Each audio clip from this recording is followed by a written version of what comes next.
Oh, welcome to the Sharpe Way. So happy that you are with me this very special day. It is, if you are American, our birthday. Yes, it is our birthday. We are almost, 275? Is that about right? Almost there, in that area, getting pretty close. How we looking for 270 some odd years old? Not so great sometimes. Depends upon what you're thinking. We could be looking good, but also could be looking really, really, really bad. I do get that completely. But anyway, happy Independence Day, I think is great. And I decided to do an AMA now because I haven't done one in a long time and people want to ask me questions and such. So I decided to do one because I haven't done some in a while. But I also wanted to bring up something. It is the 4th of July, or Independence Day, and we have to start looking at what it is to be American. And I think many of us have forgotten or maybe even don't know what that is anymore. What do I mean by that? Is there a pride in America that we should have? Some people will tell me no. Some people will tell me yes, absolutely, either way. But what I can see is that so many of us don't have pride in our country. Now, again, clearly, our country often gives us a reason for that, right? The country does a lot of that on its own. I get it. But let me tell a story that I always tell. It's a common story. So let me tell it, if I could. If you could imagine for a moment yourself as a kid, teenager, young kid, probably rebellious. Right? Most kids are rebellious. You probably were. But even if you weren't, you know people who were. Maybe it was you. You were like, I don't want to be like my parents. I'm going to be different. I'm going to be special. I'm going to learn from the mistakes that my parents did, and I'm going to be better. Common thing. Most of us felt that way. I would say America was exactly the same thing. We were a rebellious teen. We said, Dad, I'm not going to be like you. Dad being the British Empire. That's our father. Right? I'm not going to be like you, Dad. I'm not going to worry about empire. I'm not going to worry about, monarchy. I'm not going to worry about that stuff. I'm going to worry about what matters most, which is freedom, which is the three things that I am fighting. I am pushing away and saying literally life, liberty, pursuit of happiness. That's what I'm about. Not like you, Dad. I'm not going to be like you, Dad. I'm going to be different. And we fought a war and we pushed away. And we pushed away as a rebellious teen to be something special. But I'm sure someone like you, is saying to yourself, yeah, I was rebellious, Larry, I was. But then again, I remember one day something happened and I said something or did something and I thought, oh my God, that's what my father would say. Oh my God, that's what my mother would say. Oh my God, I'm becoming my mother. Oh my God, I'm becoming my father. Yeah, it's common. If you don't try to not be your parents, many of us will become our parents. It's kind of a thing. We've all seen it before, happened to us, watched it in others, of course. I would argue that now America has become its father. We were rebellious teens. We were a rebellious teen. We're not anymore. We have become our father, right? The British Empire fought in the Middle East. The British Empire fought in Afghanistan. So did we. British Empire had the largest navy in the entire world, crossed the seas. That's us. British Empire did all these things, and we have copied them. We have replaced our father. The father retired, and we said, I got you, Pop. I'm going to take over the business, the family business. And we jumped right in, and now we have become our father. That's not good. That's not a positive thing, because I feel like we haven't learned. I feel like we haven't learned the lessons of the British Empire and then tried to repair them. I think we decided, well, now it's about us. We're now about monarchy. Our leader is now immune from everything, right? Well, I'm exaggerating, but still, we're moving towards that. Already, we allow executive orders and the president declare wars, right? And this is not an anti-Trump thing. This is an anti-all of them thing. Biden, too, all of them. Anti-all of them things. right? Because they're all declaring wars. They're all, doing all the things that the king did, but our president was not supposed to. We fell back into parties that we weren't supposed to fall into. We have government-sponsored monopolies like the British Empire had. All those things have happened. That is a problem. And I feel bad for us in that regard. And I feel we have to make a change. If we don't make a change, and you might go, well, Larry, the change is Biden. The change is Trump. That's not the change, right? That's not the change. There must be systemic change. And I mean, the system has to be broken. The system has to change. If it doesn't, nothing works. That is our biggest issue. And I hope that on our 200 and something birthday, is it?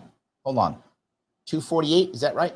I think 240 something birthday, that we can look back and say, wait a minute, let's head back to what we talked about. Let's fix the things that we're supposed to fix. Let's change the system, not just, vote harder or whatever is the thing that they want us to do now. I hope we do something like that. So the second piece I want to bring up, that was first piece. Second piece, and I'll go right to your questions. Second piece I want to bring up is next week, for those of you who care, and I hope lots of you care, Freedom Fest. Freedom Fest is in Vegas. I will be there again. I'm there every year. I'm an ambassador there. There's going to be a presidential debate there on the 12th of July. By the way, my birthday. Yes. I will be 21, finally legally able to drink. So yes, that'll be happening. If you can get there, come. It is amazing. I'll be there. I will have supposedly Thomas Massey will be there too. You want to see him. A bunch of people there. Head over to freedomfest.com. If you want to come, please come by. I will be there with my booth and my team. Some of the people who you get mad at for posting things, my team will be there. So you can get mad at them or me. It's fine. Or me too. Right? You can get mad at either one of us. It doesn't matter. Whichever one you think appropriate, you can get mad, but we will all be there. So I hope you will take a few minutes to actually show up. If you can be in Vegas next week, please do so. If you can't, no worries. I will do a couple shows next week, but then I'll be out. By the way, also, for those of you who don't know, I am doing my debut on my birthday, the 12th, as a voiceover actor. Yes, a voiceover actor. You're saying, Larry, you're a voice. I am. This amazing voice that you have heard so many times is now going to be in an animated series, Gullible's Travels, which is from a libertarian cartoon. It'll be debuting on the 12th of July. And I play a barber. Yes, I play a barber. So you will hear that. I will be showing that, talking to you about that when the time comes also. I hope all of that is clear. All right. Since I've covered that, if you have any questions on that, please do that. Lila says it's freedomfest.com. Freedomfest.com, all one word, just to make sure. So yes, I will take care of all those issues. And let me deal with this now if I could. I will grab a couple of questions if I can. Let me walk down the road. Billy says, Massey is good too. He is good. For those who don't know, sadly, Thomas Massey's wife passed. She passed away suddenly, very young, 51 years old, younger than me. She passed away, terrible. So I feel bad for him. Obviously, my heart goes out to him. He will heal as best he can. But yes, he's a good man. I feel bad that his wife has passed, and she was young, and it was not like she wasn't like ill. It wasn't expected, which makes it even harder. So yes, Robert Reed says, I have so many questions. Some of them about the discussion between Mike and the libertarian guy from a few days ago. I'm happy. That was a debate we did, by the way. I think what you mean is a debate I did last week with Jeremy Kaufman from New Hampshire and Mike Leibowitz from Connecticut, talking about communications, ethics, and that in the Libertarian Party. Yeah, I thought it was good. I'm a big fan of doing debates, as you know. I rarely debate, but I like to moderate to make sure the questions get out. That's why. So yes, hope that was clear. All righty, let me grab a couple of these if I could. Let's see here. Joe mentions I'm back in the bunker. I am. I'm back in the bunker. Absolutely. So James says, what are your thoughts on the real debate with RFK Jr.? I'll give it to Kennedy. He has at least answered the questions asked.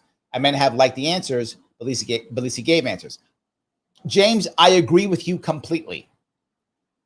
When it came to debate, what I didn't like most, which I think most of us knew, it was basically, how do I attack each other? That was what debate was. Other guy bad, and I'm tired of that. And you also can see that they purposefully kept Kennedy out. You might say, Larry, why do I care if Kennedy's out or not? There are many reasons why I wanted Kennedy to be in that debate. Reason number one, if Kennedy's in that debate, it opens it up for everybody else, right? Kennedy is the guy, and I know some of you don't like Kennedy. I know you don't. I'm being very forward with you. Kennedy is the only guy right now who has any chance of getting on that debate stage. No one else has a chance. Not going to happen. It's a fantasy. Not going to happen. Kennedy has a shot. He may not either. I'm not saying I am not saying he will get on. I'm saying, but he's got a shot. He's also the only guy who has a shot at 50 state ballot access. No one else will get it. He might get it. No one else will. He's the only one who has a shot at winning an electoral vote. Nobody else will. They have no shot. He might. So this is a year where one person might break a hole and show validity to the American people. One of the reasons, there are many obviously, but one of the reasons why the American people aren't pushing for a third person on that debate stage is they don't know it. It's not a thing for them. Like it's left versus right. That's what you do. Seeing a third guy there goes, oh. So that's number one. Second reason, once there's a third person there, the negative comments don't work anywhere near as well. Why? If it's me and you, James, and we're sitting here on the debate stage and all I do is go, well, James is terrible because James did this, and James is terrible because James did that. And then James goes, well, Larry's terrible because Larry did that, and Larry's terrible because, but now it's just two of us. If they believe my hatred more than your hatred, I win. But now Joe is also on the stage. And I yell how evil James is, and James yells how evil I am. And there's Joe. People go, oh, maybe I should vote for Joe. He's not as bad as that. Or I got to sit there and go, James is evil and Joe is evil. In fact, they're all evil. I'm the only non-evil guy here. Now, some people will buy that because they believe in me or think I'm great or whatever. But a lot of people in the middle go, wait a minute, you can't be the only good guy around here. So when you have a third or fourth person on debate stage, it changes the entire dynamic. Third piece. Look, not every take that RFK has is good. I think everyone watching would agree with that. But you're right. You do get what he feels. You do get his answers. That's true. There's a second piece that I personally like about Kennedy, and that is he's actually changed his mind. He actually has, right? For those of you who don't know, if you don't follow him at all, for those of you who don't know, he was all about, not letting the border go, didn't matter whatsoever. And again, you might be open borders or not. This isn't my point. I'm not defending the border. I'm saying his view was, don't worry about it. It's all fine. Leave it alone. And enough of his people said, dude, you got to go. It's a problem. You got to go. Then he went. He went there and he changed his mind. Now, if you're more open borders, you don't like that he changed his mind. If you're closed borders, you're happy he changed his mind. But the point is, he changed his mind. It wasn't just because corporate lobbyists told him what to do or his party pushed him. It was the people he trusted advisors talked to him and he changed his mind. That is a positive thing. And he openly said it. He didn't go, well, he just said it. I changed my mind. I went there. So yes, I think that's good. There we go. All right. Let's see if I can do this anymore. Snyder says, the word republic is truly amazing. It stands for a government that protects the rights of the individual. Well, in theory, Nate, in theory, ensuring that power is not concentrated in the hands of the few. In theory, Nate, in theory. It's a reminder that we are a nation built on the principles of freedom and justice, where the rule of law prevails over the whims of the majority. In a republic, the voice of the people is heard, but it's tempered by the wisdom of the Constitution. Let's celebrate our republic and the strength it gives us to stand against. And I think he meant tyranny at the end of that. Nate, I think your viewpoint is a great viewpoint. My worry is that the country has forgotten that. And here's the worst part. Over time, the younger generations who don't know it become the older generations. And the institutional knowledge and institutional culture is removed. It's gone, right? They don't get it at all. And if you look at most people who are young, they think the idea of republic is stupid. I'm not joking. You know this, Nate. I'm sure you do. You hear it. No. Every republic should go away. Should all just be, a direct democracy completely. They think the idea is dumb. Now, don't get me wrong. There's some value to a direct democracy. There's some value to it. No doubt.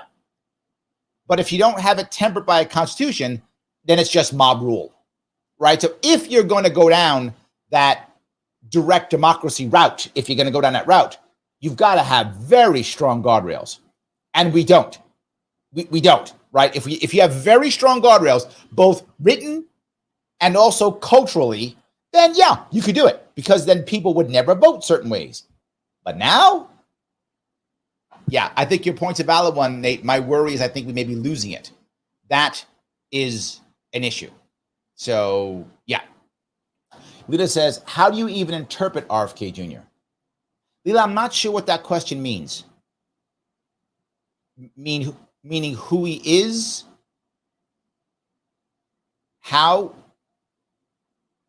I'm not sure what you mean. What he's trying to achieve, maybe?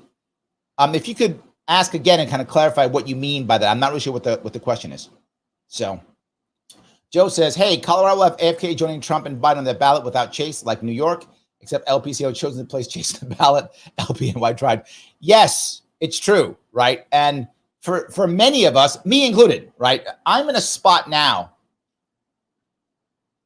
I'm in a terrible spot, Joe. And that is, unless I move, and I'd rather not leave the state that I'm born in and that I grew up in and that my friends and family are here. I'd rather not leave. But if I stay in New York, I will never be able to vote for Libertarian in my lifetime. Again, ever. I'd never be able to. The ballot access laws and the system in my state are utterly broken. And there's nothing on the horizon to fix it. Nothing on the horizon to make it better. Nothing. You're wondering why I'm saying RFK is so great in this case? Because he's the only independent who will probably make my ballot. And he may not. I mean, you never know. New York State will throw whatever it can against that, right? Of course it will try. But my point is, he's the only shot in New York State to break this system. The only one. I cannot vote for Chase if I wanted to. I can't vote for Jill Stein. They will not be on my ballot. And in the future, they will not. And to be forward, this part, even though the Libertarian Party of New York did try to get Chase on the ballot. That's true. But they couldn't. And the reason is, there were many people in New York specifically who tried their best to help me in 2022. But the majority did nothing. Just ignored me, if not just stabbed me in the back, if not actively tried to hurt me. They were trying to punish me because I wouldn't virtue signal the way they wanted me to virtue signal. Or they thought other things are more important, other states were more important. In 2022, and this makes you angry from another state, I don't care, it's still true. In 2022, my governor race was the most important libertarian race in that year. It was. Why? Because I had a chance to take the most impact from any other race that year. And the vast majority of the Libertarian Party was like, we don't care, whatever. And look, you're not under any obligation to help me. That's not a requirement. But there were also people who went out of their way to hurt me. That was messed up. None of you are under any obligation to help. Not required to. Obviously, I hope you do. Not required. But people went out of their way to hurt. Wow, that was bad.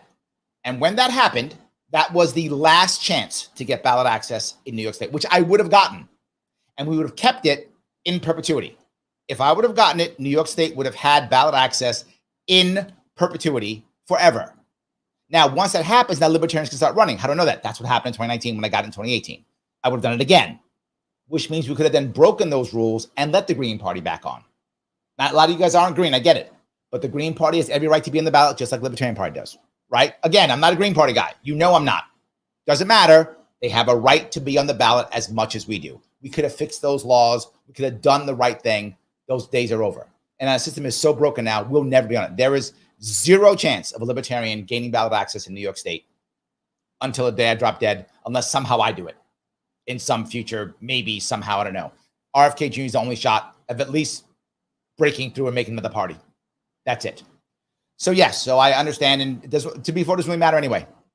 So I'm not concerned. So anyway, I hope that I at least answered that question. So, all right, let's see if I can hit down a couple of these.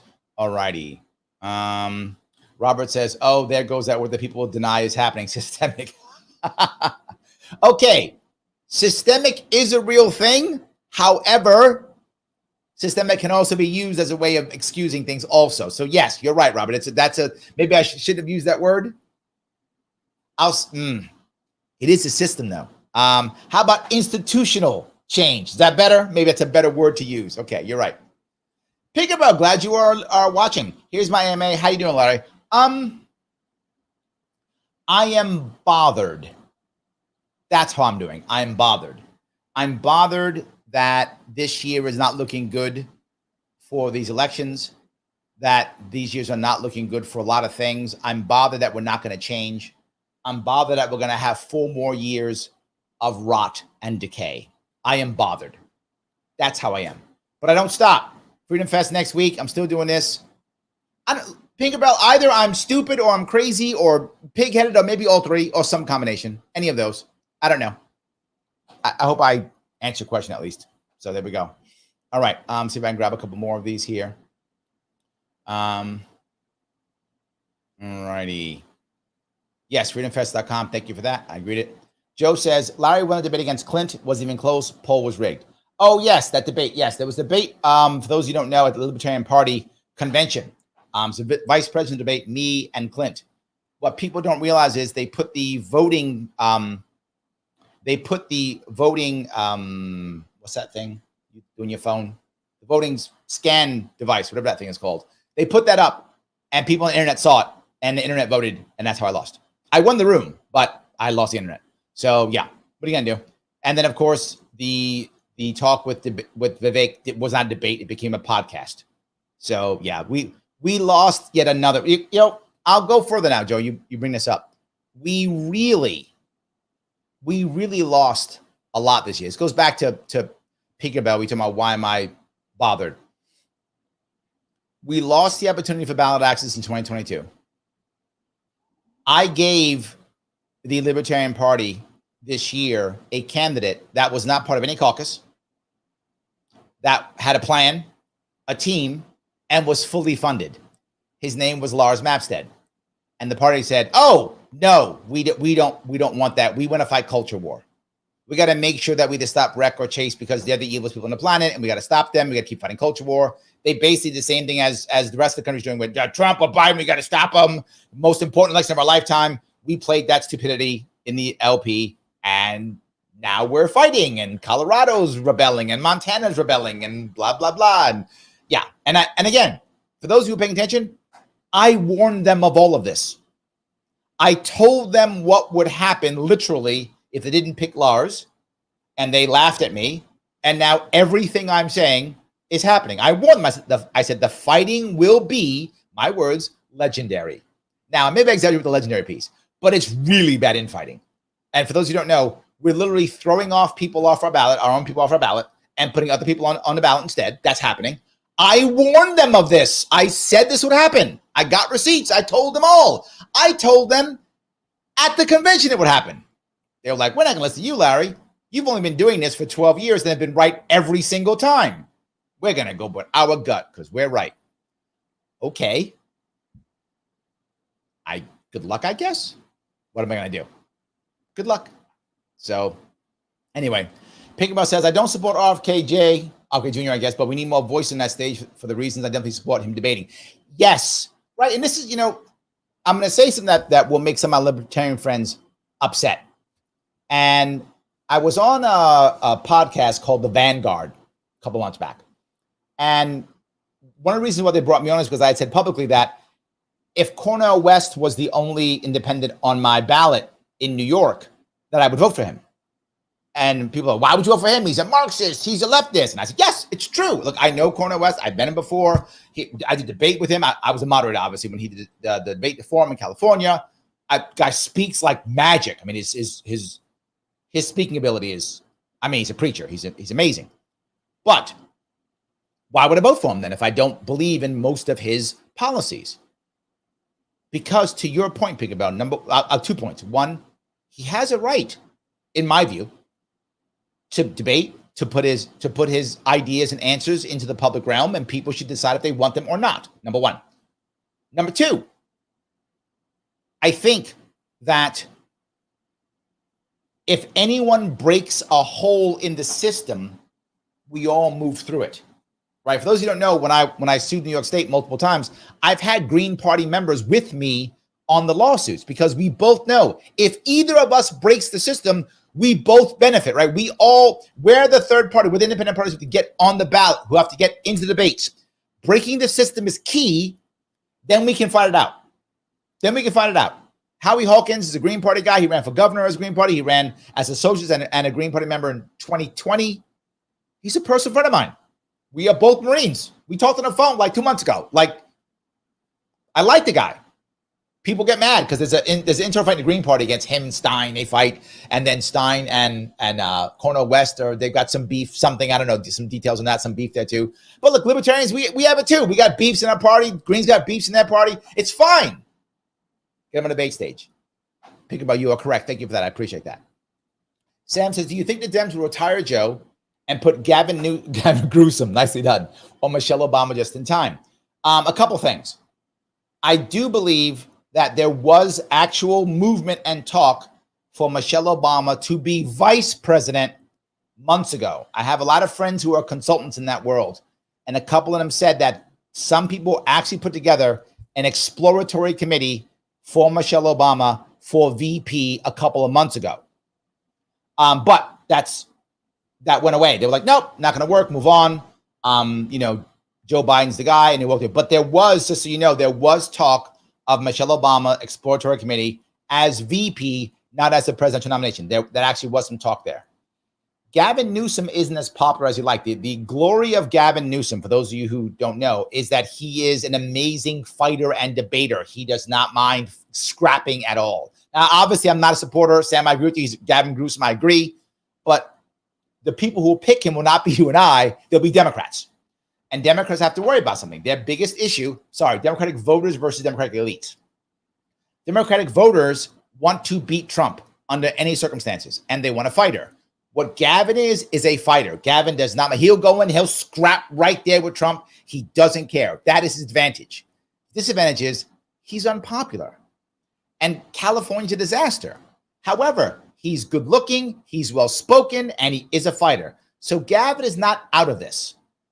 But also Gretchen Whitmer, she's also in this. Why? She's a woman. She's from Michigan, right? And she's also not afraid to scrap. She's not as good of a scrapper as Gavin is. If you're going to go up against Trump, you got to be able to scrap, or he's going to eat you alive. Again, whether you like Trump or not, I'm just being realistic. Trump will be a fighter. If you can't scrap, you're going to he's going to eat you alive. So they're going to try to find some type of scrapper, some type of fighter. I think Gavin has a shot. I think also Gretchen Whitmer has a shot also. I do not think Michelle Obama will be the president nominee at all. I don't think she's prepared to fight Trump. I don't think she could fight Trump. Is it possible they put her in as the VP? It may be. I mean, it's possible, right? Possible, because she is very popular. Michelle Obama is super popular among Democrats. I don't know if any of you watching are Democrats, but if you are a Democrat, you know this. Most of my friends who live in New York City are Democrats. They love Michelle Obama. So as a VP, it is a perfect pick, in my view, right? If I'm a Democrat, I want Michelle as VP. She's going to support whoever the president is, blah, blah, all that kind of good stuff, right? So I do think that's a good pick, in my view, for VP. President, I think Trump will eat Michelle Obama apart. I think she'll tear her apart. I don't think it will work at all. And I don't know, I don't know Michelle at all, never met her, don't know her at all. Can she handle direct attacks? I don't know. Can she handle policy issues and questions? Again, not saying she can't, saying she's unknown to me and I think to most people. At least Gretchen Whitmer, we know she can withstand attacks. She can deal with policy issues, right? We know, we've seen her do it already. We also know that Harris is a disaster and can't handle anything, can hardly speak. So yeah, so I think that's the issue. But I think VP slots, maybe Wes Moore out of Maryland, maybe Jared Polis out of Colorado, and then there's all options too. So will they do it? All right. Watch this weekend's news shows. Right now, the DNC is going out of its way, right now, sending out all their operatives to try to quell this Biden must drop talk. There is a lot of it. There's a lot of it, right? The problem is, can they get it shut down or not? If by the Saturday, Sunday shows, the mainstream media is still talking about Biden's got to drop, I think Biden drops next week. I'm serious. if they're still doing it, because they're trying to stop it. If the mainstream, remember, the mainstream media is a mouthpiece for the Democratic Party. Some of you will be unhappy with that, but you know it's true. They're a mouthpiece. If they're still saying he's got to drop, he's unpopular, if they're doing that, means the Democratic DNC operatives did not do their job well or failed. Biden's in trouble. Donors will stop bailing, and they will have to get rid of him in the next couple week or so. If they get rid of him, Kamala has to fight with all the rest of them. She may not want to. She may play the I'm loyal to Joe, I'm just going to back out, because she may not want to lose. Or she may want to fight it. If she fights those governors like Whitmer and Newsom and whomever else they try to put up against, Polis, whoever they go for, she'll lose. She won't beat those guys. So the question is, does she believe she'll win and try to fight anyway? Does she think, Joe will help her enough? Or does she go, you know what, I'm going to bow out because I'm loyal to Joe or whatever story she'll tell, and let the other guys do it? If the mainstream media has changed their tune by Saturday or Sunday, talking about whatever, Russia or Israel, if they've changed their tune and not talking about, Biden dropping, he stays. He'll stay. And this is an issue that some of you may know inside baseball for the Democratic Party. Democratic Party, right now, their delegates can change their minds. They can go to the convention, have a brokered or contested convention. They can do it right now. By the bylaws, they can do it if they want to. They can. They're planning to have a special roll call vote in a couple of weeks. If they do this special roll call vote, that locks in every vote. And they'll force them to vote for Biden with pressure, carrots and sticks, to get them to vote for Biden. When they do, that locks Biden in. So that's why I'm saying Biden will stop. Biden will make a decision by the end of next week. I'm 100% sure of that. By next Friday, it'll be yes or no. If it's yes, they'll do that vote in a couple of weeks. He's solid. It's Biden-Harris, done. Whether you like it or not, it's done. If they're still beating him up, he drops, the DNC will create some form of democracy. Yes, I'm using air quotes. They'll ask their delegates to vote on something, or they'll hold a debate, or they'll hold a one-day primary or something. They'll do some form of democracy so that when they get to the convention, it's not contested. So whoever is a nominee will be selected somehow in some form of broken democracy. So that's what will happen. So I hope that was clear, Sam. I'm sorry I went a bit off topic, I think, but I hope that was clear. So yes. Leela says your bunker makes perfect sense. Yes, absolutely. Yes. All right. Robert says question 2. Robert, I think I missed question 1. Where is question 1? Hold on. Let me see if I can find. There is question 1. Thank you. Let me grab. I'm sorry. I found questions. These go by quickly when you guys pop them up. I miss them sometimes. I'm going back. I just found question 1. Robert, question 1. What is libertarian outreach in California? Maybe I'm just superbly out of the loop, but it appears like political organization projects in California appears to be sterile. This is an issue we have. Right? We have a libertarian party in California. We do. We have many members in California. The problem is California is so huge. Us compared to them is tiny. That's the issue. We actually had an actual libertarian elected in Southern California in Riverside, a guy named Jeff Hewitt. He just lost his seat 2 years ago. Yeah, but no, he was actually a town supervisor in Riverside, California. So we do have some libertarians in California, but it's not massive. Look, the reality of it is the Libertarian Party is not huge. People all the time get mad and say things like, you guys have to do this, do that, run this, run that. Our entire budget for the Libertarian National Committee for the entire year, maybe $2 million. Yes, not 20, maybe $2 million. Everyone who's on our LNC, our committee, volunteer. Yes. The DNC and the RNC, these are paid positions. These are 6-figure paid positions in the RNC, DNC. Their budget's hundreds of millions of dollars. Ours is 2, all volunteers. So for everybody who yells, you guys need to, you guys should. These are volunteers with no money. Not so easy. So yes, there is some, it's not great. You're right. So I hope this answers your question at least. So, all righty. Let's see if I can go down here. And out. Okay, well, you have a lot of questions, Robert. Let me get some other people here before I get back to you. I will try to get back to you. Olivia says his voice is hard to understand. It is. And I got to tell you, people told him that he can't run, no one pay attention to him because his voice is so raspy. but it's working. It's working. People still paying attention. And his voice is bad. You're correct, Leela. So how bad is our situation to where that didn't matter? Yes. User has been banned for naughty words. Says, how many do you know that have moved out of the state, Larry? Oh my God. Dozens? More? There are many reasons why in New York State we couldn't even fill our executive committee, our state committee. We couldn't fill our state committee. Why? So many people after 2020 left the state. Literally, libertarians are back and leaving. For those of you who know how bad New York State is, if you live in New York State, you obviously know. But if you don't, New York State's losing over 300,000 people per year. Most of those people are people who would vote against the current monarch, right? Our queen, Queen Kathy, first of her name, banisher of the conservatives, destroyer of the middle class, punisher of the poor. She is number one, and she wants them out, and they're leaving. So many of those people who would be against her, libertarians, conservatives, Republicans, neutrals who don't like what she's saying, the far left, also people people think that Kathy Hochul's far left. She is not. She is an establishment Democrat. She's not far left. So people who we want far left stuff are leaving, right? People are leaving all over the place. Anyone who doesn't like the establishment is packing up and leaving. So I know dozens. Clearly, there are hundreds of thousands. I hope I answered that question. So yes. All right, so if I can do this here. Let's see here. A couple more before I go back down there, if I can. Then the user goes on to say, they can't complain if they didn't help, though. Yes, but some did. I don't want to take apart. There were some people in New York who went out of their way to help.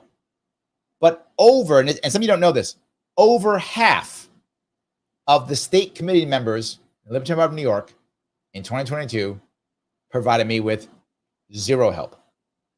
Not a dollar, not a signature, not a nothing, not a retweet, nothing. They just sat there, did nothing. So yes. Mrs. says, how do we reach the left? This is an issue, right? The problem is the left in America feels completely abandoned. For those who don't know, they feel like Democrats have not gone far left enough, and the Republicans hate them, dismiss them completely. Some people on the far left actually like Republicans better. Now, hear me out. Some do. I'm not speaking for all people left at all. I'm saying there are some who do. Why? Because they feel betrayed by Democrats. They're like, Democrats are supposed to be the hard left, and they're not being hard left. So they're so betrayed by the Democrats that some hard lefters actually prefer Trump or Republican because they go, at least they're honest. I know it sounds nuts, but that's actually true. You can find far left people who would prefer Republican to a Democrat because they feel so betrayed. This is true. The Democrats are without question the party of the establishment. So if you are anti-establishment, you tend to hate Democrats. So I reach the left. How do you reach Democrats? It's hard to reach establishment Democrats. Establishment Democrats very rarely talk to libertarians. They do, but it's rare because they're establishment and libertarians are anti-establishment, right? That's one of our biggest things. So we actually have a better chance talking to the far left because the far left, believe it or not, and us do overlap on certain things.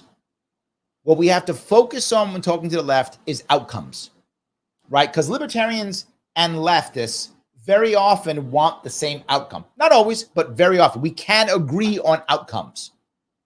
We don't always know how to get there. So I think if we want to reach the left, we focus on outcomes and then talk about ways to get there. And now you can have a conversation at least, right? You can at least have a conversation. I think that's the keys. That's the piece. I hope that answers your question. So yes. John says, you're absolutely right. The British Empire monarchy with a drunk and abusive dad to America is now the drunk and abusive dad who's also a drug addict and fights inside bars every single night. That's not bad, John. I may steal that. I like that. Yes, I like that. That Liberty Lady. Larry, we consider going on Liberty Dad podcast about being a dad on his Dad Talk series. I'm sure you already know that D.L. Cummings podcast, also chair of LPDC in Duval. Yes, of course. If he reaches out or you connect us, we'll do it. Happy to.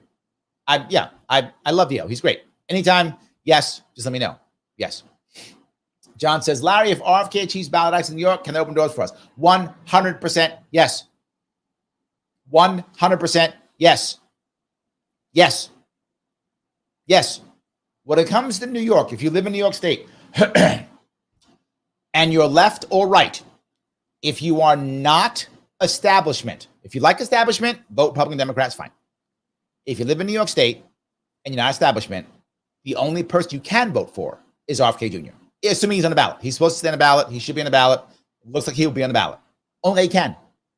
So yes, if he gets to 2%, we the people is a part of New York State. Yeah, John, maybe we got to start figuring out how to be part of the We the People party, get somebody elected. Yeah, maybe. 100%. It can open doors for us. It is possible. It is absolutely possible. Yes, absolutely. So, all right. See, Pinkerberg goes on to say, I'm with you here, Larry. It's bleak. We can't stop fighting. Agreed. Yeah, we got to keep doing it. 100%. We have to keep doing it. So, all right, let me, I went through a couple others. I want to head over to, if I could, I want to head back to Robert, who had a bunch of questions. I'm going to grab some more of those questions if I can. Robert, I pushed you off for a bit because I want to make sure I got other people in here too. That's all I did. All right, Robert says, to piggyback question one, there was a comment made in the communications debate about the propensity of blacks to vote Democrat, almost like blacks wouldn't support libs. Well, what's the alternative? It's a valid point, right? And the reality of it is, Robert, many black Americans in droves have been voting Democrat for decades, Democratic Party for decades, right? And with that in mind, Republicans have been terrible at outreach. Why? The Republicans say, why bother trying to outreach to black people? They don't vote for us anyway.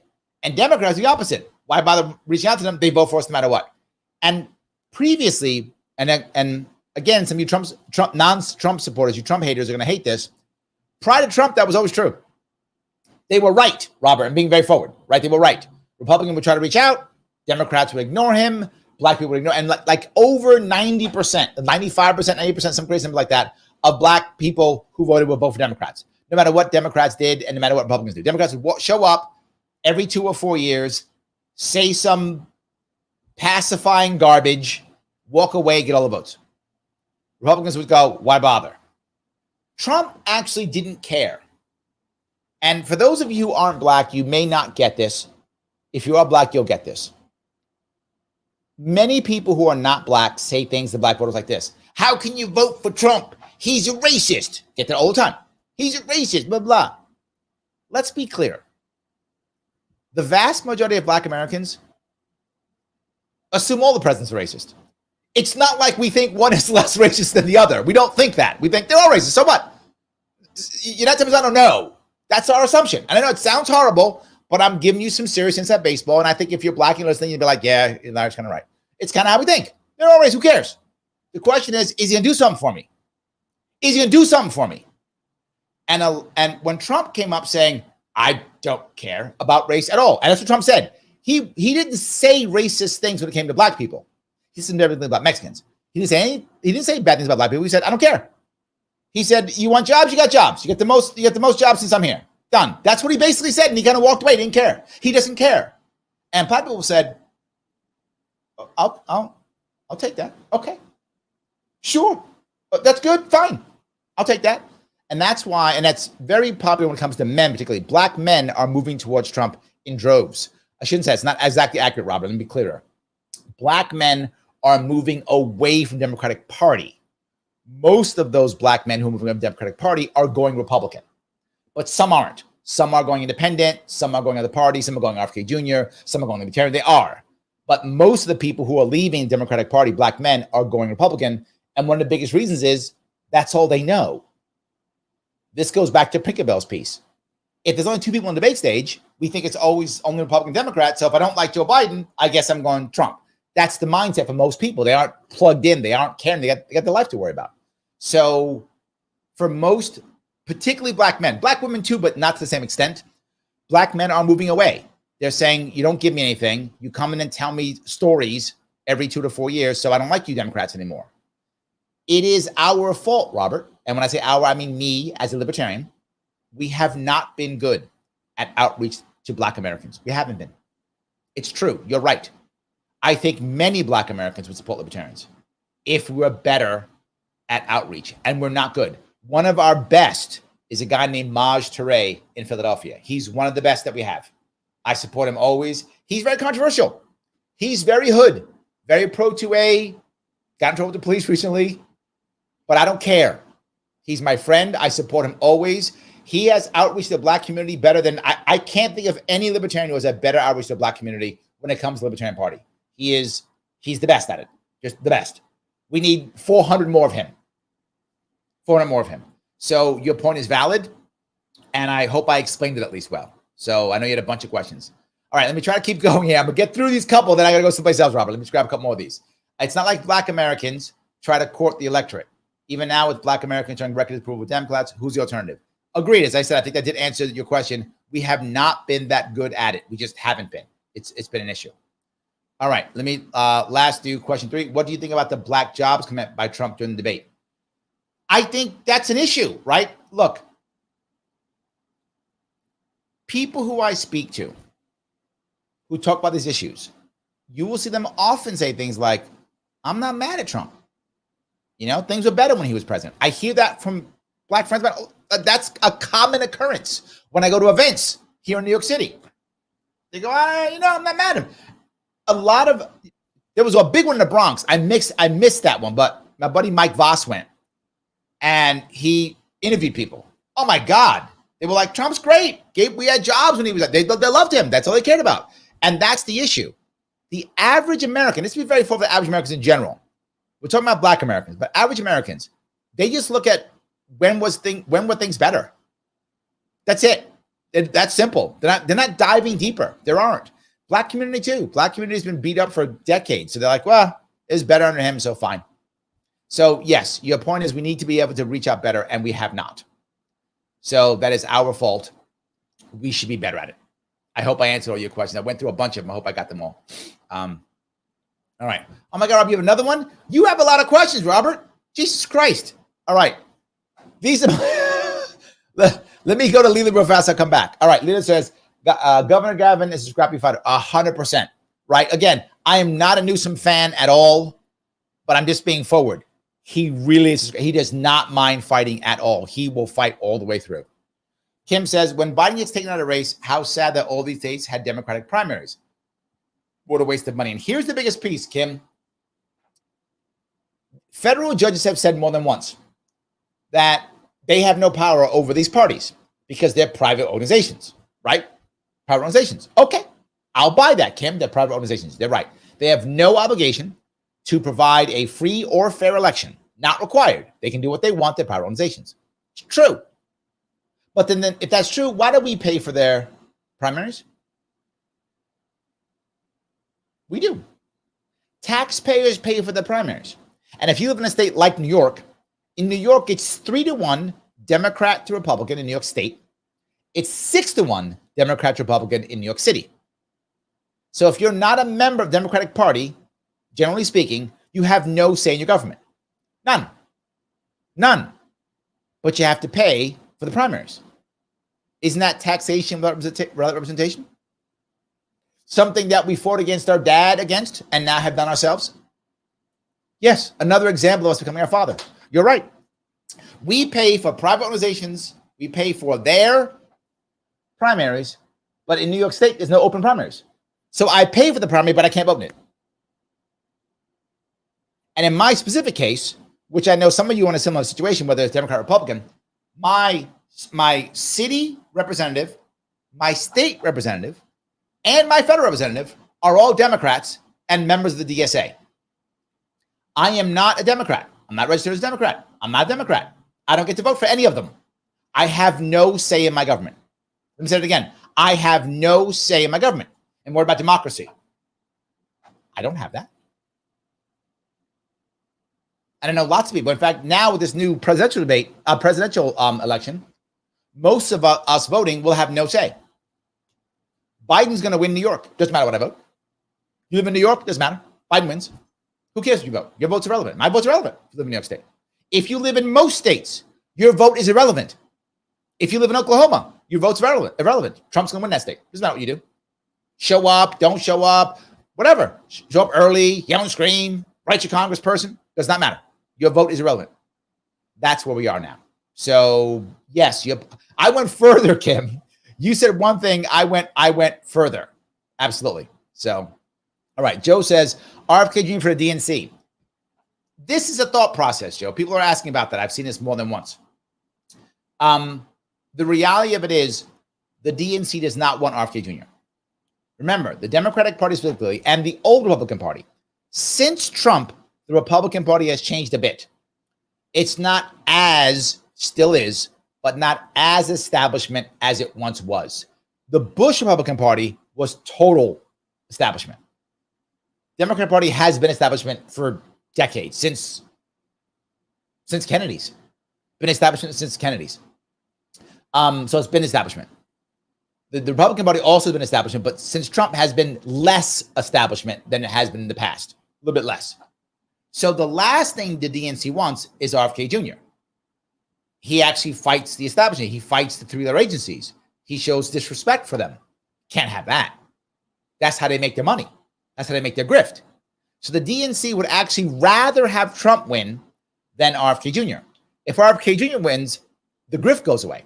If Trump wins, there's still grift, not as much, but there's still grift, enough for everybody. And they can blame Trump for all the bad things, which of course makes the DNC happy. Things went wrong because Trump. Orange man bad is very effective in getting Democratic voters to give money and to come out and vote for the local guys. So they'll win like the Senate, they'll win the House, they'll win state legislatures, point at the orange man. He did everything. It's all his fault. It's very effective. So they do not want him as their nominee. So I hope I answered that question. So, all righty. Let me see if I can go here anywhere. Pinkerbell says, nobody who wasn't already voting for Biden will vote for Michelle. She doesn't bring anyone in numbers-wise. Pinkerbell, I disagree completely. What Michelle does, very importantly, is Michelle motivates the Democrats to show up. In our current environment, which is terrible, but it's still true, most of the parties, left and right, it's why the left-right paradigm fails us so much, is they don't care about conversion. Republicans don't want to turn Democrats. Democrats don't want to turn Republicans. So they just attack each other left and right. They want more of their people to get out and vote. So many people have checked out. In fact, some of you may not know this. This is the first time ever that unaffiliated voters are the largest voting bloc. Ever. People are getting rid of the Democrat-Republican Party, which also means a lot of them don't vote. They just don't. In some parts of New York State, only 1 in 6 people vote in certain areas. But usually it's about 1 in 3 in that area, 1 in 2, 1 in 3 vote. So what Michelle Obama does is she does motivate all the Democrats to come out. And so say if, making this up, if 60% of Republicans show up, but 80% of Democrats show up, they win swing states. So the goal of Michelle would not be to convert people. I think you're right. She doesn't convert anybody. That's true. But she motivates people to come out. So now you get 80% of people showing up to vote, 90% to vote. That will overcome the Republicans who won't show up. That would be their goal. I hope that's clearer in that regard. So, yes. All righty. Robert goes on to say, no one likes Kamala. It's true. Nobody does. She's just terrible. She just is. She's just terrible. I completely agree. Yes. So, yeah. Gene says, happy treason day, you filthy colonials. Nicely done. I do like that. Nicely done. Yes, that's very good. Yes. The Oaks Last More says, Larry Sharpe, how do we convince you to run for LNC chair? You're the most realistic libertarian in the party. I would love to run for chair. Would love to. The problem is what I mentioned earlier. Literally, it is volunteer. I cannot afford to. I can't afford to. Right? We get a donor who's going to, start paying salaries. I would happily run for LNC chair. But free? I got bills to pay, brother. I do. I got bills to pay. I got to sit there and do that for free? No way. People wonder, why don't we get the best people to join? Because it's volunteer. And I work with other volunteers. And there's no money. So it's a broke organization you have to work with for free. Why do I want that job? I don't want that job. So thank you, but no. Dark Closet of the Mind says Slater of small business. Yes, that's true. Yes, she is. Yes, I should say that. Mandator of jabs. Closer of small businesses. Yes, correct. Absolutely. Our queen is all those things. I give her lots. She is first of her name though. Now our previous monarch, King Cuomo, was second of his name. He was not just that. He was second. He was the killer of grandmas also and grabber of butts. King Cuomo II was also slayer of grandmas and grabber of butts. So they have lots of titles, our monarchs here in New York State. So yes. All righty. Let me grab this. Jean asked what she says. How strong is the stance of consumer protection's libertarian platform? Then you remember, when it comes to libertarians, it's not like libertarians feel there should be no laws. I mean, I guess there's some anarchists with that, but the vast majority of libertarians do not think that. The difference is we want laws where there are victims. Fraud is a crime. There is a victim. You should be punished for fraud. You should be punished when you harm someone. There's a victim. So libertarians are all about that, right? If you are attacked or hurt or lied to or defrauded, that is a crime. It should be a crime. That's how it works. So yes, libertarians are. You've never heard me ever in the times I've run for office in my policies ever go, there should be no consumer protection. Never said that. There should be transparency and fraud protection. Of course, fraud is a crime. Harming people is a crime. There's a victim. If there is a victim, then there should be a law. That's how almost all libertarians think. There are some exceptions, obviously. But the vast majority of libertarians believe if there is a victim, then there should be a law. The issue is victimless crimes like smoking weed or something, right? Where's the victim? Buying drugs. Why is that? Where's the victim in that, right? These are voluntary exchanges. Now, me giving you a drug laced with something is fraud, is a crime, should be punished because that's fraud. So I hope that's clear. Even with like scammy loans that don't tell you what's going on, or that's frauding, right? That's defrauding. Sorry, that's defrauding. So yes, fraud should be a crime, is a crime. There is a victim. If someone is harmed, there should be a law. If no one's harmed, why is there a law? That is how most libertarians will think.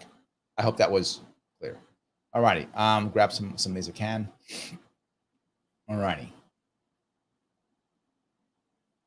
All right. Orthodox Moore says, Larry Sharpe, should we be reaching out to the left by agreeing on freedom of association, issues such as public option instead of full-blown single payer as being a legit libertarian option? I agree. And to be forward, most libertarians don't want a public option. I have an exception. I'm an exception to that rule. I'm okay with the public option because I can't see any other way of breaking monopoly. So in that case, to your point, I'm a more realistic there, right? In my perfect world, we have a wonderful, amazing free market. Of course, that would be my perfect world. I don't see us getting anywhere near that right now. In fact, we're moving towards single payer more than anything else, which you might say, well, single payer is good. It is not good. It's not good because of one important reason. Single payer is a monopoly. Monopoly is always bad, always fails. If you look right now in places where they say, well, these systems work so well, all those European countries, the exception of Norway, Norway's an exception. I'll tell you why in a moment. There are 6, 7, 8 million people waiting for appointments. I'm not joking. Just in the UK, like 7 million people waiting for appointments. 7 million. There's only like 60 million people in the entire damn country. It's like 1 in 10. It's crazy. I mean, the numbers are crazy. So you do find when you have monopoly, things begin to fail. You struggle to find doctors. It does fail. I do not want a monopoly. Would I accept the public option because I think people would be worried that people wouldn't be able to get covered?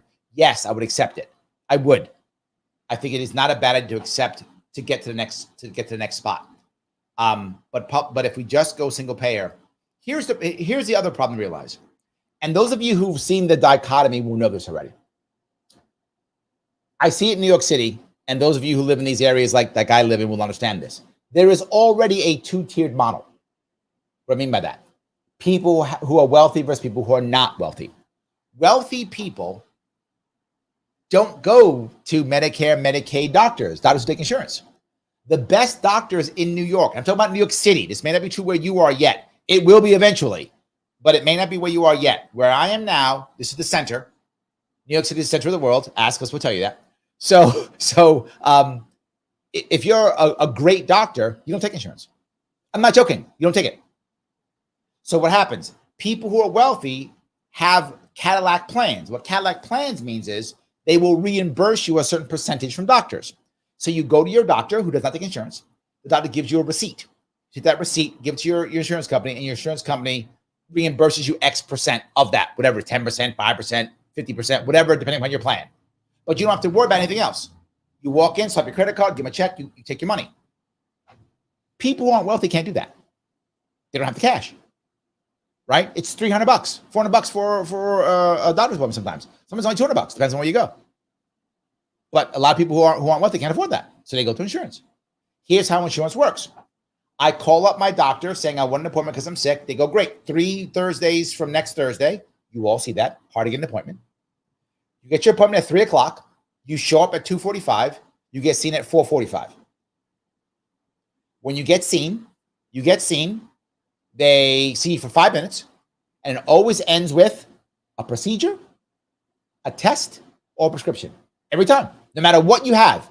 They will prescribe aspirin. They'll prescribe Tylenol. They'll give you a test just because we got to be sure. A test. Why? That's how they get paid. In that system, they get paid that way. Why they only talk to you for 5 minutes? Because they got to rush through. Because the government only gives them X dollars per patient. So more patients, more money. They can't survive without it.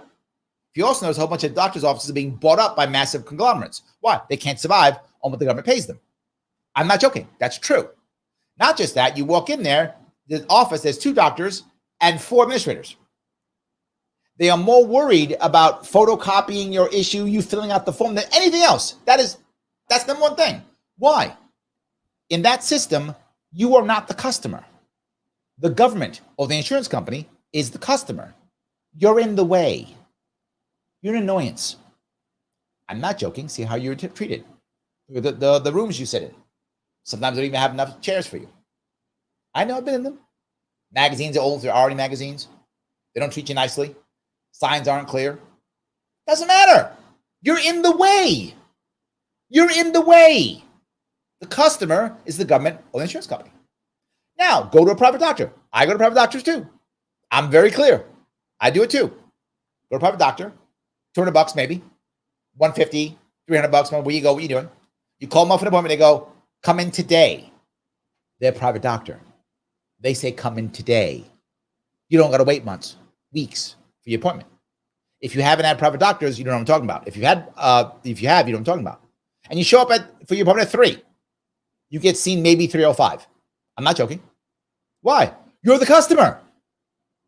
They want you happy. It's a nice room. It's probably got a TV in it with something on. It's a nice place. Why? You're the customer. They care. They want you to come back. Swipe your credit card, whatever the case may be. You show up to the doctor talks to you.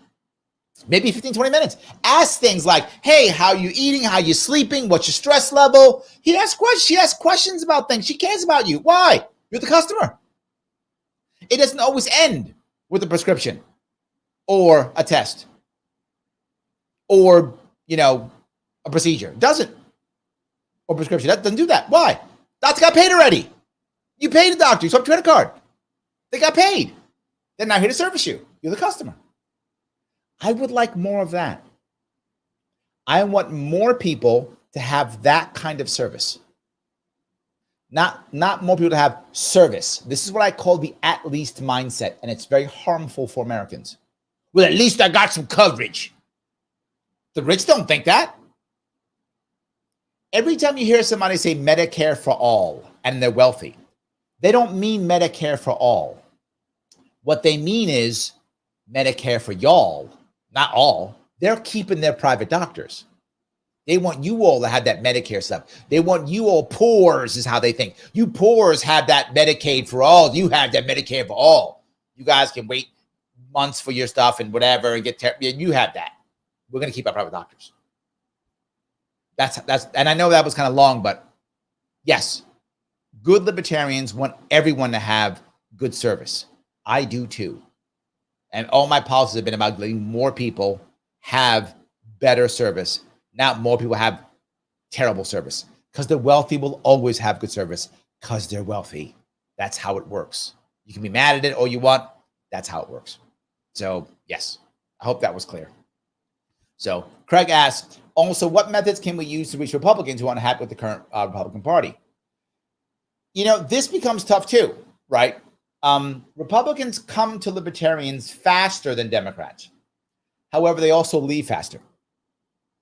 When Democrats become libertarians, they tend to stay. Like their conversion is complete and total. They stay. In fact, some of our best activists are former Democrats.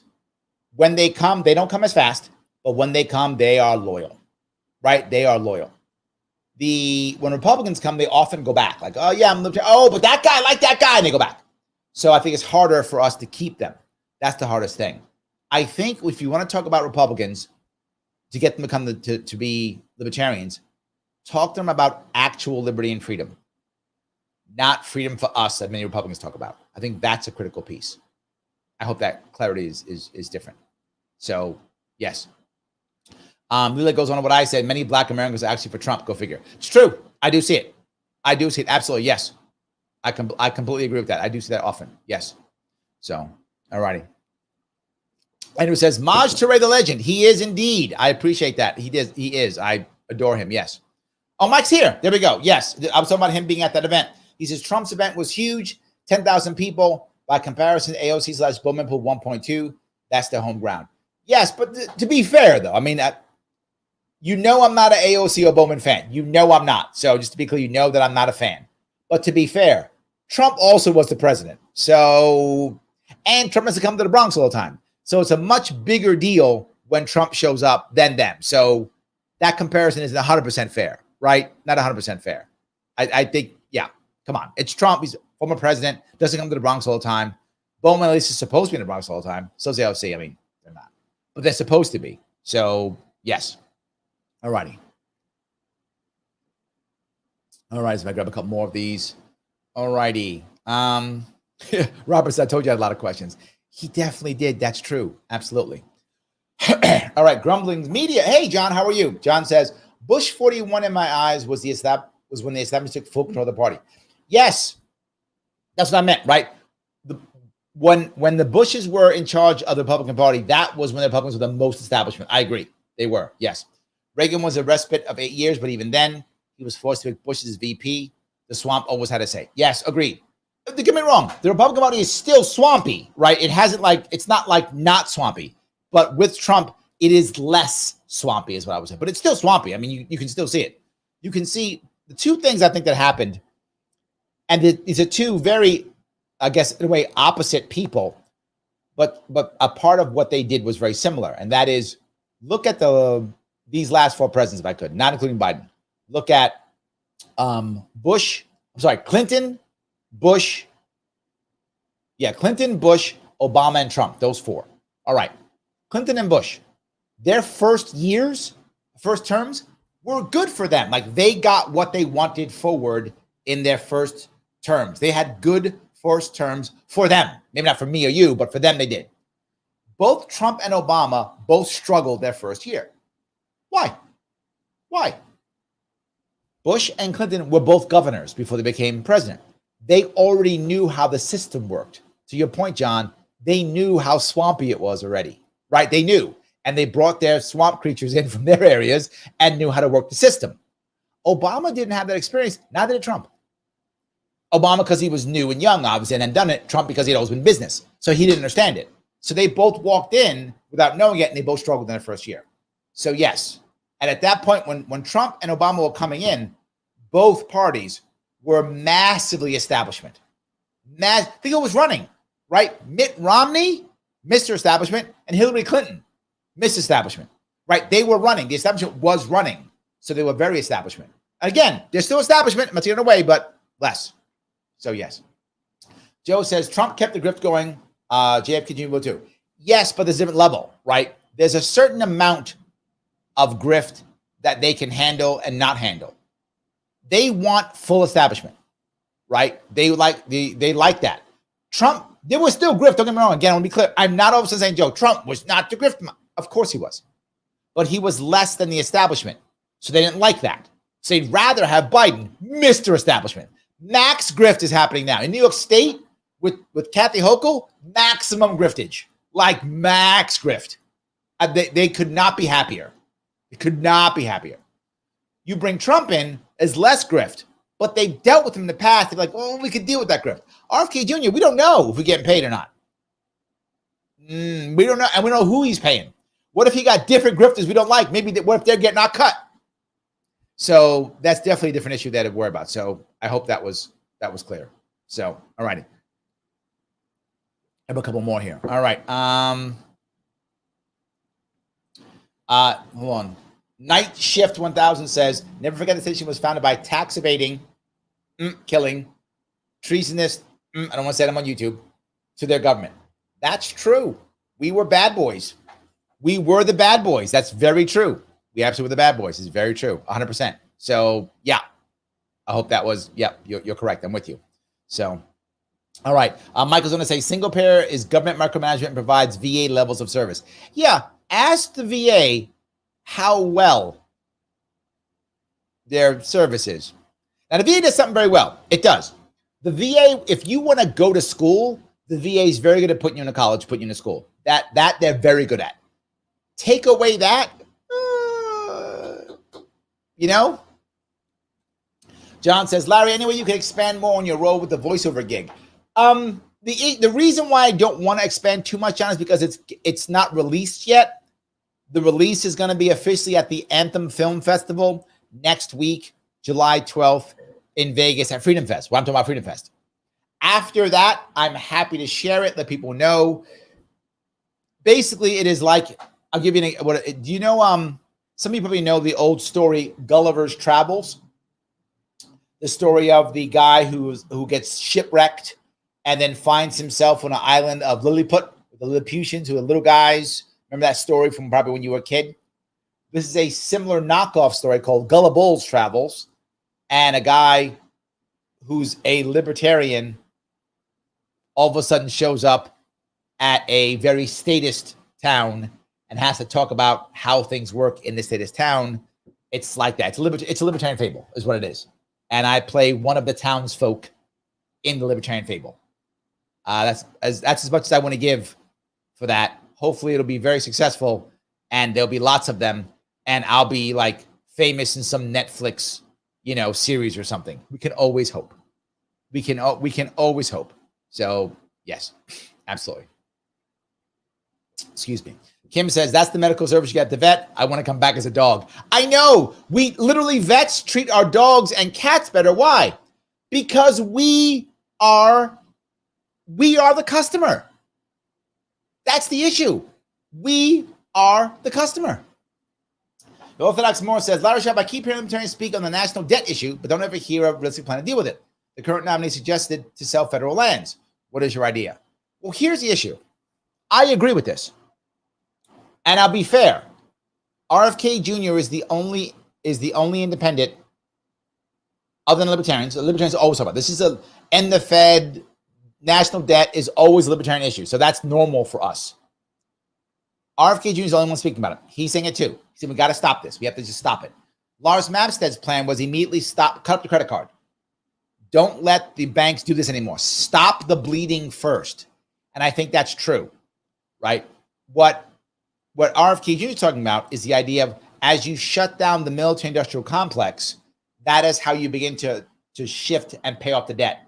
And it's long and over time. I think if you look at someone like Chase Oliver, or most libertarians, they talk about selling assets like federal lands and such. Yes. But the number one thing you have to do, believe it or not, and I think Mike McDermott, he was a gubernatorial candidate who passed away. Michael Tremont has talked about the idea of almost like an orderly dismantling of it, right? So you come in and say, how do we get rid of it? This is the issue. Most libertarians want to end the Fed. I think I do too. The problem is if you just ended it now, the financial chaos and destruction and disruption, it would devastate the country. I mean, we are not ready for that. And again, libertarians get mad. You gotta just end it. That's what they say. It's insanely stupid. It's not realistic. It's never going to happen. You can't end it like that. You can, but why would you? You would literally be asking for, I'm not joking, death in the streets. That's what would happen if you just ended it. Now, should it end? Yes. It's got to be systematically, not systemic, systematically removed, right? I think you do almost like a bankruptcy, if that makes any sense. Almost like a receivership. Right? You see what the debts are. You negotiate paying the debts back. You do all those things. Negotiate it out of business like a bankruptcy. If you do it like that over time, you can get rid of it. And the second thing you must do, which no one talks about, you have to pass a balanced budget amendment in some way, shape, or form. You've got to make it to where the government cannot outspend. You have to make that happen somehow.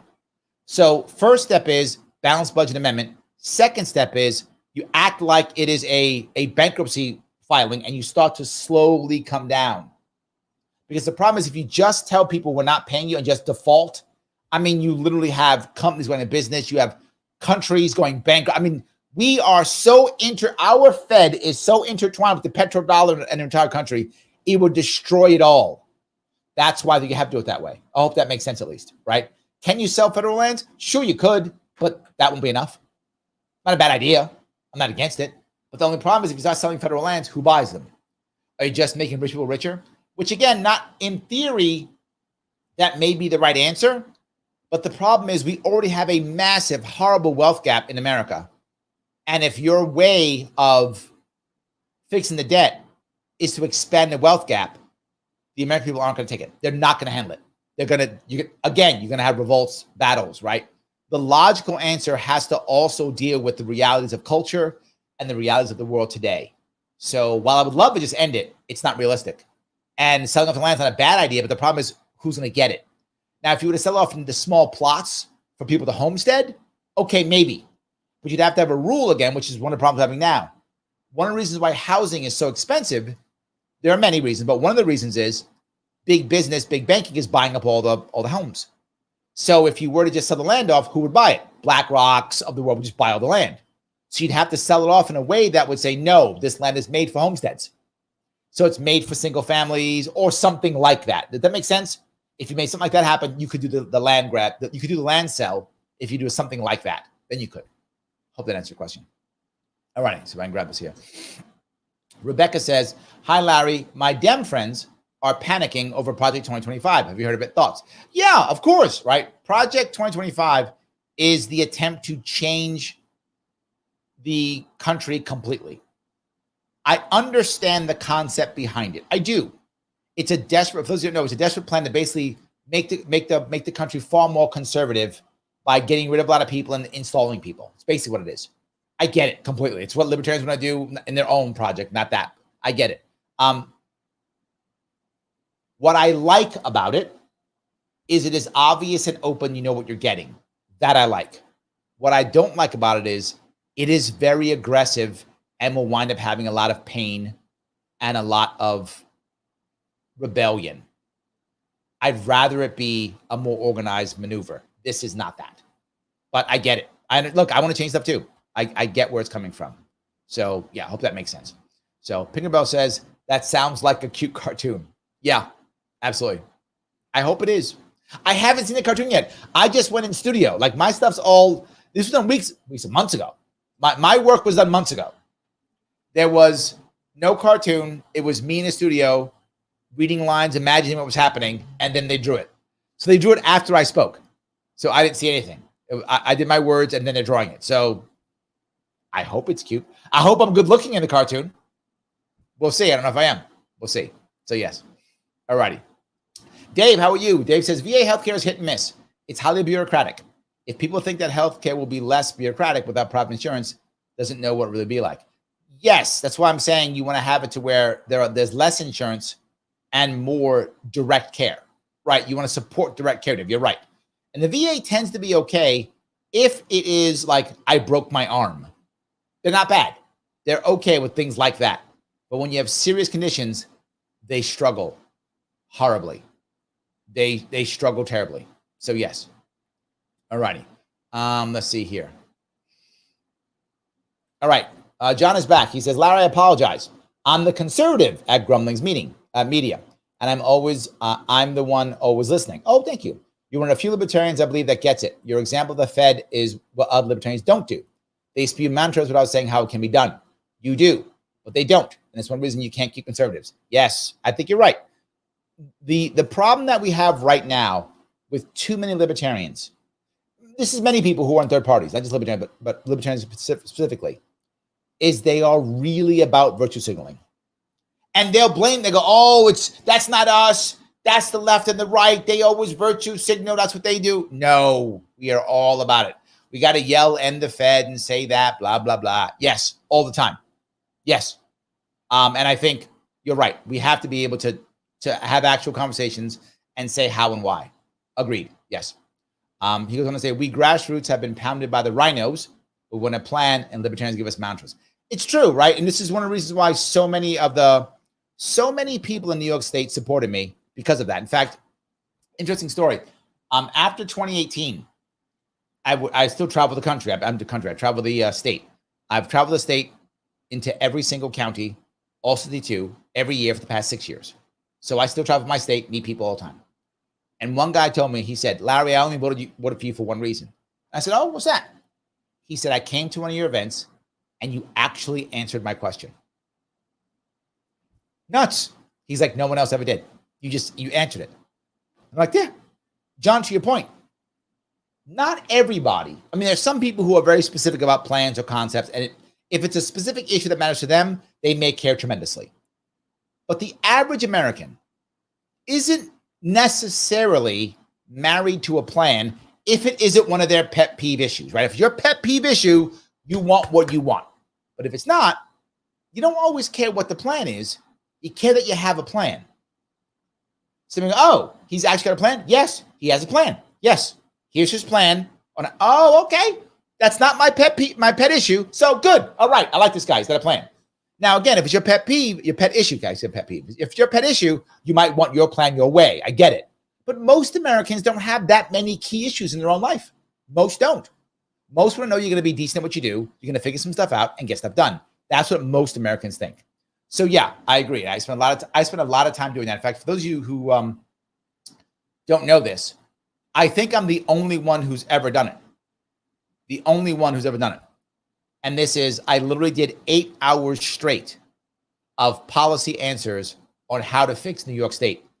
Didn't take a bathroom break, didn't eat, 8 hours straight. If you care, put in 8 hours Larry Sharpe on YouTube. You will see it. It is chopped up. It is, we did the timestamps for issues on how to fix New York. And it's what you just said. It's here's how we do it. Not we should, we can't. What you find often, and a lot of third parties are guilty of this, Greens are, RFK, libertarians, is when you ask them a question, they give you a history lesson. Now, history lesson is important. I'm not against the history lesson, but that can't be the answer. It's got to be, here's your history lesson, and now here's the answer. Now, libertarians are notoriously bad at this. They will do history lesson, and to your point, then virtue signal. So they say, you understand, the creature from Jekyll Island explains how the Fed, blah, blah, blah, and this is what's happening, and here's how they're robbing our money, and blah, blah, blah. We got to end the Fed. You didn't answer my question, dude.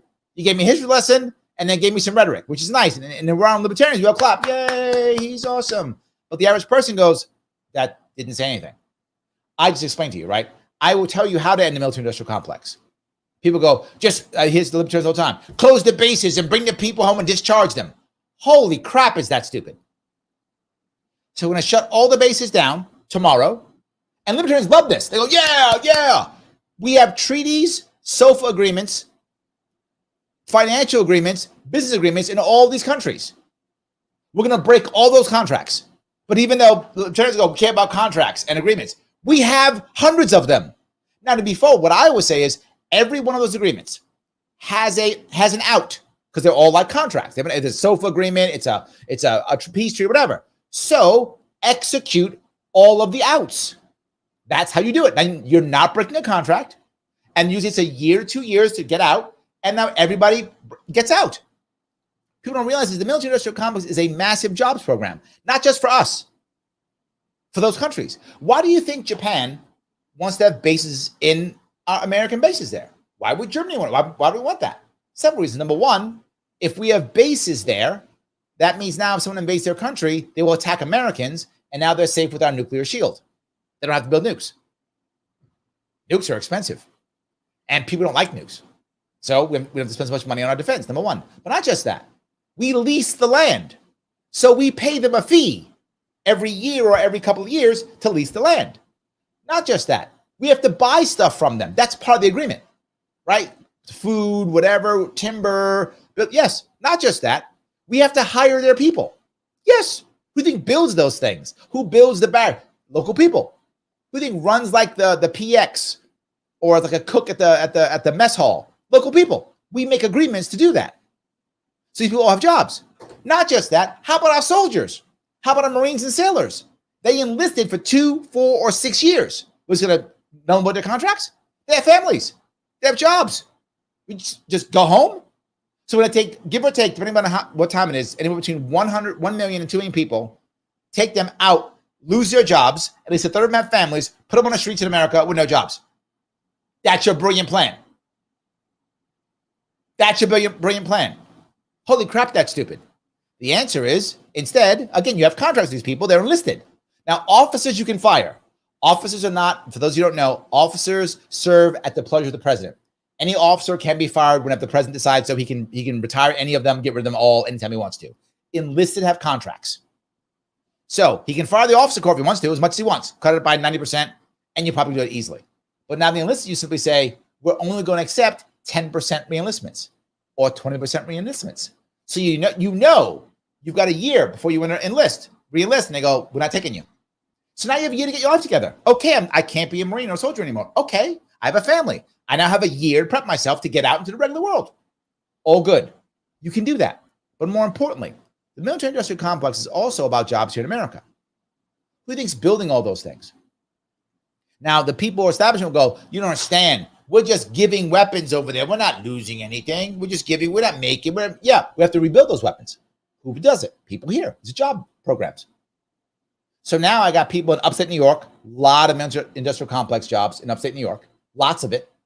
So now all of a sudden there, you got all those people making stuff for the military-industrial complex. Okay, you're going to fire all those people? You can, but how are you going to get elected when you just fired a bunch of people? It's going to be tough.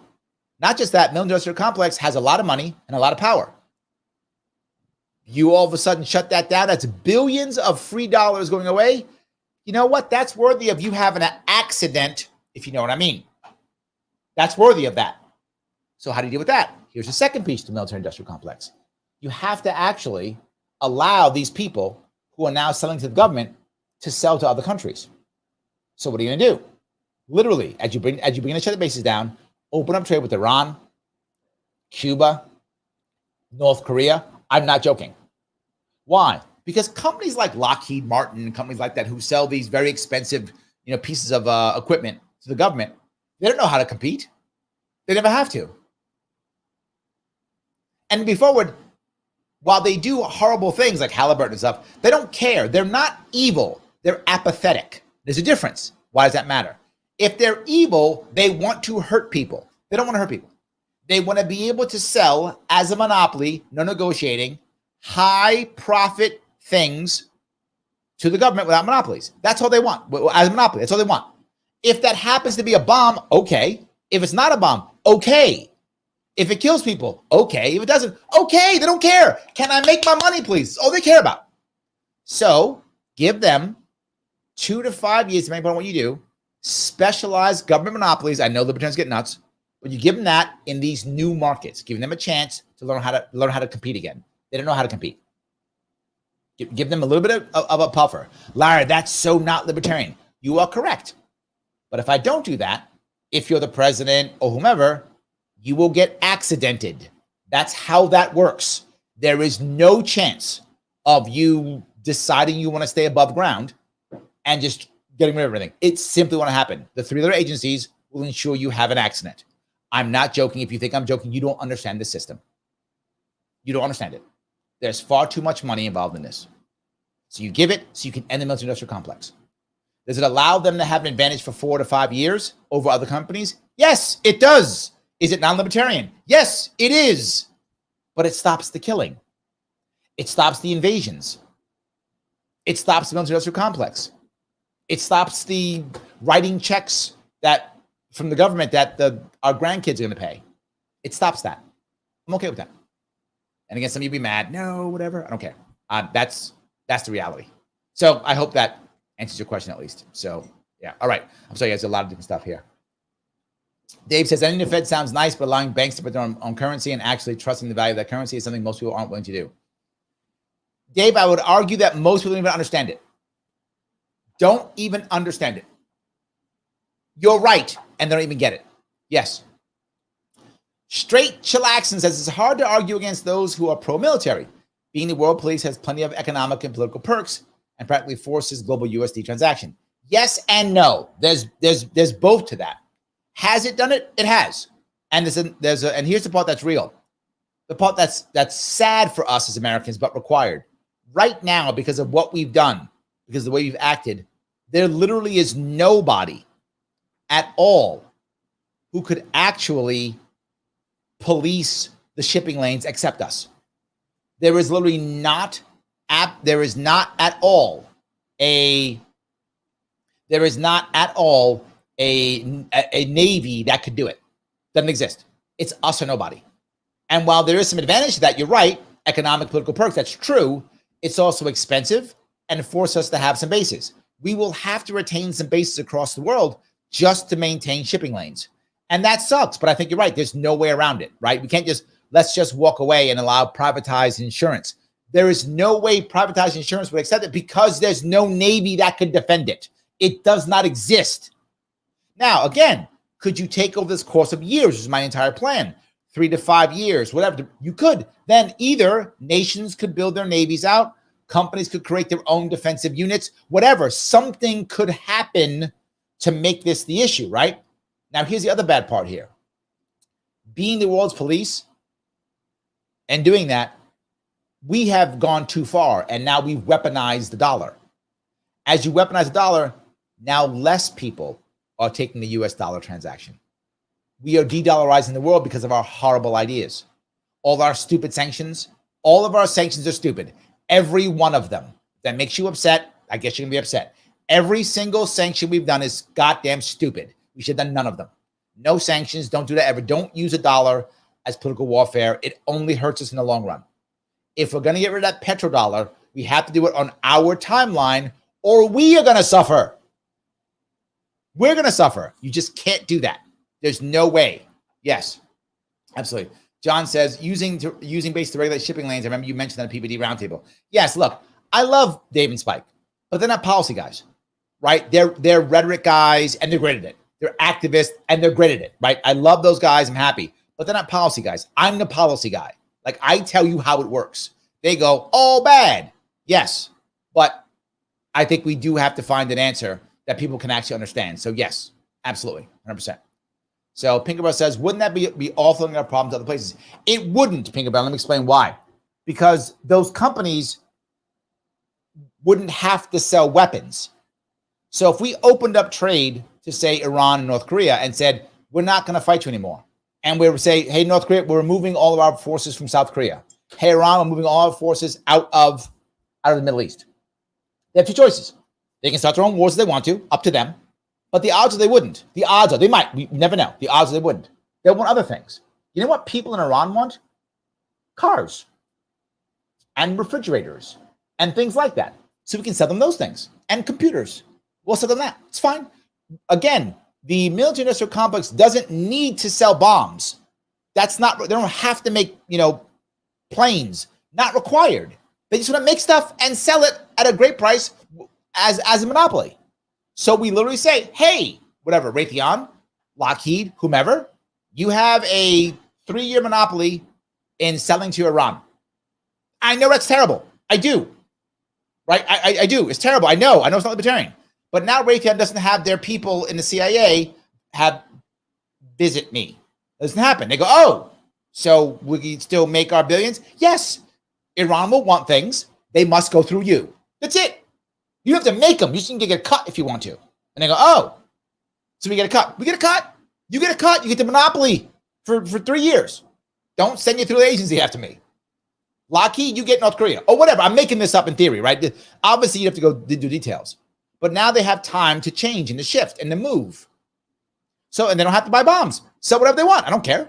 So, yes. So I'm not trying to just put bombs in the place. I'd like to have no bombs. And again, this is the difference. If you call the military-industrial complex evil, and people do, then you assume they want to kill people. They don't. They're not evil. They're apathetic. They don't care if they kill people or not. It is irrelevant to them. They just want to sell their stuff. If we give them another way of doing it, then they will do it. They don't want to kill people. They just don't care. And that distinction means a lot. So I hope that's clearer. If that makes any sense. I think you can make that happen. It's challenging. It's not easy, of course. None of this, if it was easy, people would do it.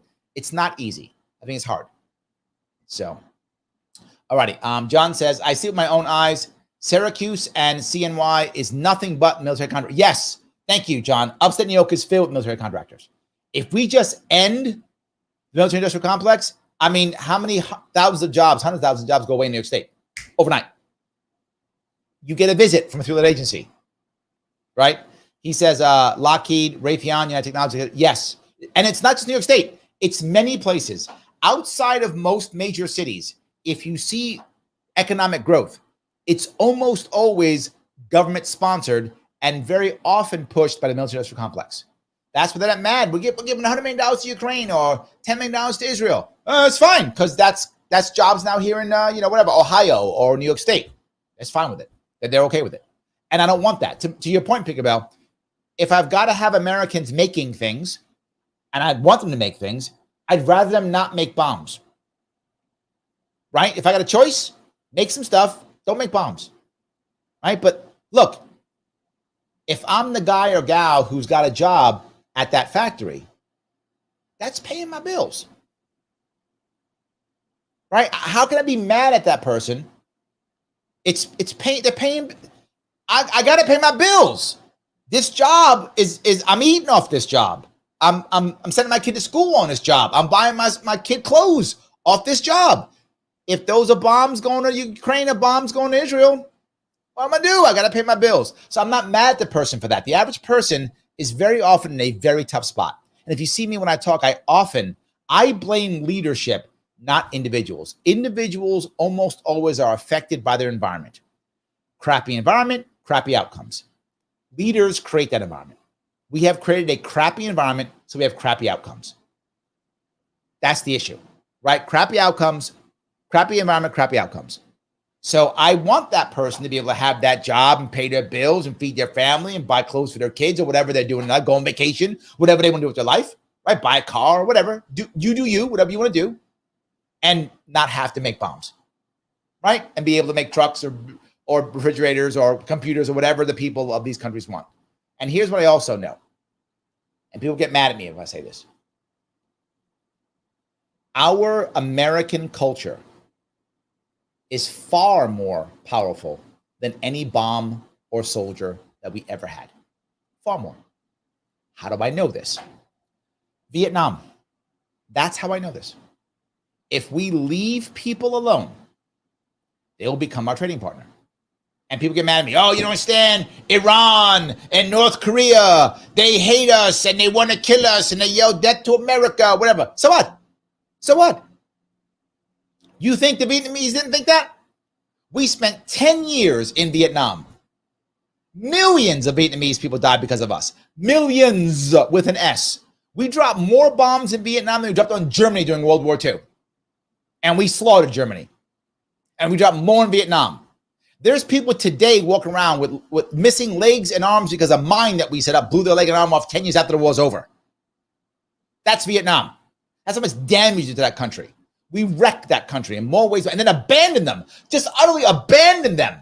Left them alone. We abandoned them. And 20 years later, they were trading partners. And right now, you can buy furniture from Vietnam. I'm not joking. Go online right now, buy some furniture. It's Vietnamese furniture. They'll make it and send it to you. Yeah, 20 years later. After all that damage and hatred and death to America, all that, we literally slaughtered millions of their people. Dropped bombs all over their country, mined their country to have farm kids in the farmland getting their legs blown off. 20 years later, trading partners. Now we're good. Just leave North Korea alone. Just leave Iran alone. Trade with them. And 20 years later, they'll be our buddies. That's how the world actually works. That's how the world actually works. You don't have rhetoric of, they're all evil, they want to kill us, they want to hate. Stop that. Stop sanctions. Sanctions literally never work. Stop all those things. Trade. will be okay. Guys, I'm going to ask you an important thing I did not ask you. I've been very bad at this. So I need you to do this for me. I need you to click the button that is like. Click the button that is like.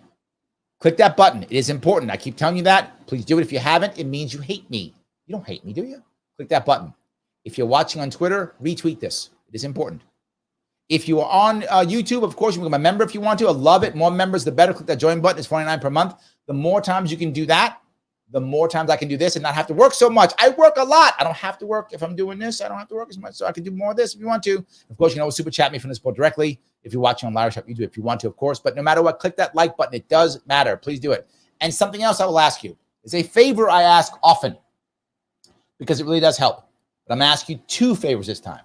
Number 1, when this live stream is over, come back, whatever you're watching, whether it was Twitter, Facebook, YouTube, come back and leave a comment. I don't care what the comment is. Leave a comment or question something. Leave something. The people who like that is the guy, who's very important. His name is Al Gore Rhythm. That's his name. He likes that very much. He also likes it when you come back and look at it again, you click another one of my videos. He likes those 2 things. So if you can do that, click on one of my videos, watch for 30 seconds or so, leave a comment. You have helped out that man, Al Gore Rhythm. Very nice. Very nice. So hopefully that was clear. There we go. Picklebell says, yeah, it's in Vietnam's best interest to make nice to the world police. It's true, right? It is true. It is definitely true. 100%. Sam says, there will be people in other parts of the country waving goodbye to their parents as they get in a plane to Rochester to work here with all the new jobs that we're going to create. Chuck Schumer. Yeah, maybe. Maybe. I think that's true. He's got a point there, but I'm not sure. I think he's gone a little bit too far. Look, Chuck Schumer's always talking trash. The problem is New York State. This is that Sam, I'm sure you know this. In New York State, people are leaving left and right. When they start new jobs, 2 things are always true. Whatever number of jobs they promise, they will never meet. And when I say never, I mean never. They never, if they promise 2,000, it's 1,500. They promise 1,000, it's 700. It's never what they say. They never meet it. And when I say never, I mean never. They never meet the number. So whatever number is, it's garbage.